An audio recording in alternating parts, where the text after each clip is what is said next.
السلام عليكم ورحمة الله وبركاته. كيفكم اخواتي اخواتي؟ شو اخباركم؟ رمضان كريم، كل عام وانتم بخير. اخي عامل ايه؟ انا هنا اهو. ازيكم؟ عاملين ايه؟ ابطال مكتب اخبار رمضان مع المذاكره ايه؟ بتعرف يا محمد حمادة انه مشكلة المذاكرات والامتحانات لما بيكونوا بشهر رمضان الواحد ما بيقدر يدرس، اما بيكون واحد راسه عم يجعه من الصيام بعد الافطار بطنه انا محمد، احنا عندنا نموذجين المذاكره واللي داخل على الامتحانات وافضل وقت يذاكر فيه. بتعرف يا محمد حمادة انه بشهر رمضان هو شهر كتير من الاشهر المميزة بالسنة ومن افضل الاوقات، وفينا نستعمله فينا نستفاد منه بشغلات كتير ما تلهينا عن العبادة مثل المسلسلات والالعاب والقصص. كلامك صح يا محمد، بس في تكنيك في المذاكره لازم يكون موجود عشان تقدر تاخد افضل نتيجه. واحد، عندنا مكان ان انت تذاكر فيه. اتنين، الوقت اللي تقدر تستجيب فيه المعلومات. يا اخي والله احنا مدلعينك معانا. حقيقي استفدت انا من كلامك.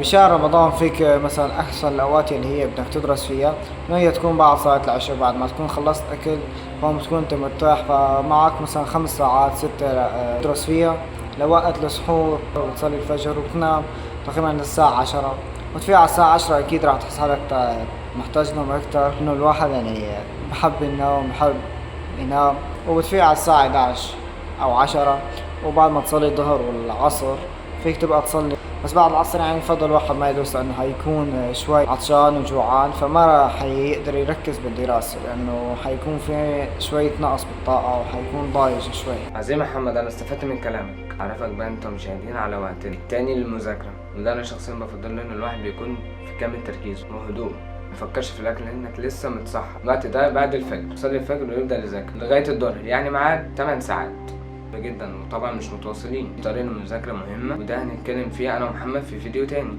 بعدها تنام من الظهر لغاية العصر، ومهم جدا جدا جدا ما تنامش لحد المغرب. الوقت ده من العصر للمغرب نستغله في العبادة وقراءة القرآن. بعد المغرب نصلي التراويح والعشاء وبتنام للسحور ونرجع لمذاكرتنا. وفعلا يا محمد حمادة انه هو وقت الفجر بيكون وقت من الاوقات المميزة كتير ومذكور بالقرآن، يعني وقت كتير كتير متميز، فلازم الواحد ما يصير هذا الوقت بالنوم او باي شيء تاني يلهيه عن العبادة. بتمنى الناس اللي كانت عم تشوف وعم تسمعنا تستفاد وما تلهي حالها عن هذا الوقت، لان هذا الوقت كتير متميز بالحياة عنا ومميز حتى عند رب العالمين.